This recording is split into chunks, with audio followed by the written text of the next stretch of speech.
பிரியமானவர்களே, இயேசு கிறிஸ்துவின் நாமத்தில் உங்களுக்கு என் அன்பின் வாழ்த்துக்கள். இந்த இடம் எப்படி இருக்கு? அழகா இருக்குதா?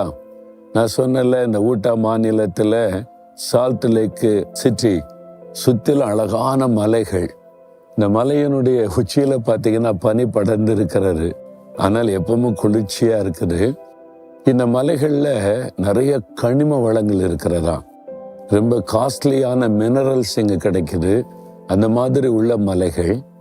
கிரானைட்ஸ், நிறைய கற்கள், அதாவது இந்த கிரானைட் கற்கள் சொல்றோம்ல, அந்த மலைகள் நிறைய. அதனால இங்க எங்க பார்த்தாலும் ரோட்ல எல்லாம் அந்த கிரானைட் கல்லை தான் பதிச்சிருக்கிறாங்க. கட்டடங்கள நிறைய கிரானைட் கற்களை பயன்படுத்துறாங்க. ஒரு செழிப்பான ஒரு இடம் பாருங்க. ஆண்டவர் இந்த தேசத்தை தனக்கென்று உருவாக்கி அமெரிக்க தேசத்தை ஆசீர்வதித்து இவ்வளவு செழிப்பா உயர்த்தி வைத்திருக்கிறார். ஆண்டவருக்கு ஸ்தோத்திரம். சரி, ஆண்டவர் இன்றைக்கு எனக்கு என்ன வசனம் வைத்திருக்கிறார் நினைக்கிறீங்களா? 126 சங்கீதம் 4 வசனம். ஒரு அருமையான தேவனுடைய பிள்ளை அழகாக ஜெபிக்கிற ஒரு ஜெபம். கர்த்தாவே, தெற்கத்தி வெள்ளங்களை திருப்புவது போல எங்கள் சிறையிருப்பை நீர் திருப்போம். ஒரு சிறையிருப்பில் இருந்து கொண்டு இந்த சிறையிருப்பை திருப்புங்க, மாத்துங்க அப்படின்னு ஒரு அழகான ஜெபம். உங்க வாழ்க்கையில் இன்றைக்கு ஒரு சிறையிருப்பு இல்ல, கடன் பிரச்சனை என்கிற சிறையிருப்பு, அப்புறம் நிந்தை அவமானம் என்கிற சிறையிருப்பு, வியாதி வேதனை என்கிற சிறையிருப்பு, ஏதோ ஒரு காரியம் அப்படியே ஒரு அடிமைப்படுத்தின மாதிரி சிறையிருப்பில் இருந்த மாதிரி, ஒரு விடுதலையா இல்லாத மாதிரி ஒரு ஃபீலிங், ஒரு துக்கம், கஷ்டம்.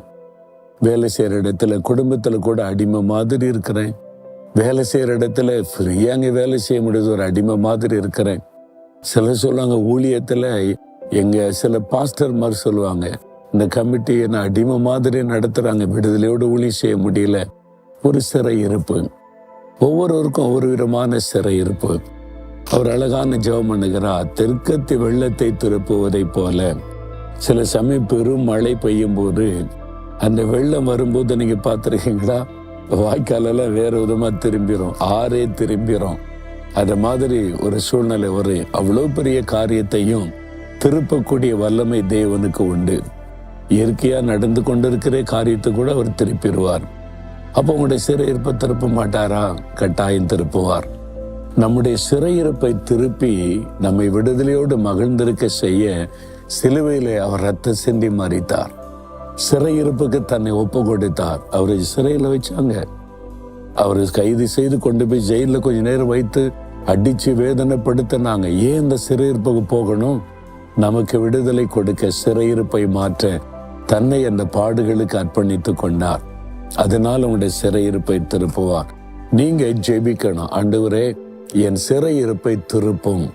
தெற்கத்தி வெள்ளத்தை திருப்புகிறதை போல என் சிறையிருப்பை திருப்பணும். இன்னைக்கு உங்க வாழ்க்கையில என்ன சிறையிருப்புன்னு யோசித்து பாருங்க. குறிப்பா அதுக்காக இதயத்துல கை வைங்க.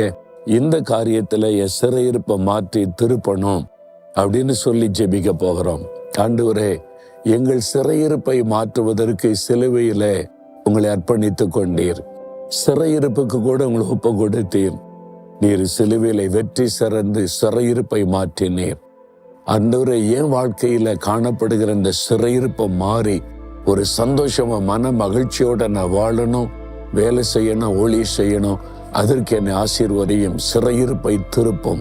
இயேசுவின் நாமத்தில் ஜெபிக்கிறேன். ஆமேன், ஆமேன்.